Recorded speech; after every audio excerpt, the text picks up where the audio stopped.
ओम नमो भगवते वासुदेवाय नमः। हर हर महादेव सभी को। मोहिनी एकादशी का व्रत वैशाख माह के शुक्ल पक्ष की एकादशी को रखा जाता है। इस व्रत के महात्म्य के बारे में पद्म पुराण में बताया गया है कि इस व्रत को करने से व्रती को इस जन्म के साथ ही साथ पूर्व जन्म के पापों से भी मुक्ति मिलती है। इस व्रत को करने वाले के लिए व्रत की कथा का पढ़ना या सुनना अनिवार्य होता है।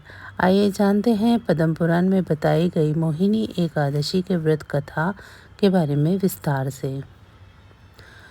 युधिष्ठिर ने कहा, जनार्दन, वैशाख माह के शुक्ल पक्ष में किस नाम की एकादशी होती है, इसका क्या फल होता है तथा उसके लिए कौन सी विधि है। भगवान श्री कृष्ण बोले, महाराज, पूर्व काल में परम बुद्धिमान श्री रामचंद्र जी ने महर्षि वशिष्ठ से यही बात पूछी थी जिसे आज तुम पूछ रहे हो।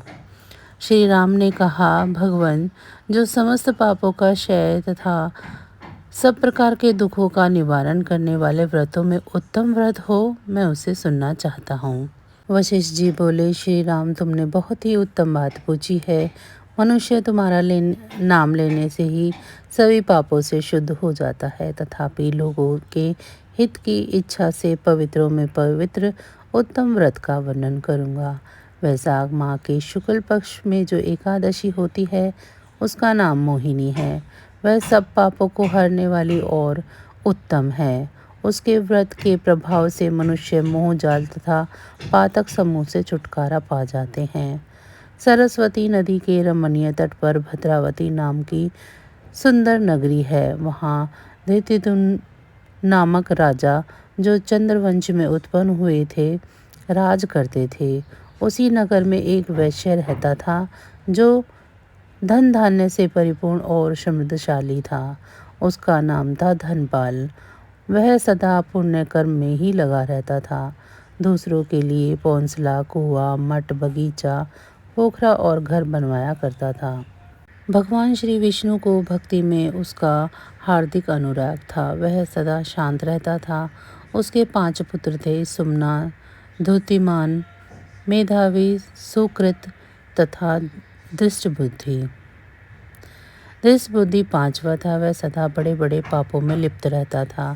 जुए आदि दुर्व्यसनों में उसकी बड़ी आसक्ति थी। वह वेश्याओं से मिलने के लिए ललायत रहता था। उसकी बुद्धि न तो देवताओं के पूजन में लगती थी और न ही पितरों तथा ब्राह्मणों के सत्कार में। वह दुष्टात्मा अन्याय के मार्ग पर चलकर पिता का धन बर्बाद किया करता था। एक दिन वह वेश्या के गले में बाहर डाले चौराहे पर घूमता देखा गया। तब पिता ने उसे घर से निकाल दिया तथा बंधु बांधवों ने भी उसका परित्याग कर दिया। अब वह दिन रात दुख और शोक में डूबा तथा कष्ट पर कष्ट उठाता हुआ इधर उधर भटकने लगा। एक दिन किसी पुण्य के उदय होने से वह महर्षि कौंडिन्य के आश्रम में जा पहुंचा। वैशाख का महीना था। तपोधन कौंडिन्य गंगा जी में स्नान करने के लिए आए थे। दृष्टिबुद्धि शोक के भार से पीड़ित हो मुनिवर कौंडिन्य के पास गया और हाथ जोड़कर सामने खड़ा होकर बोला, ब्राह्मण द्विश्रेष्ठ, मुझ पर दया करो।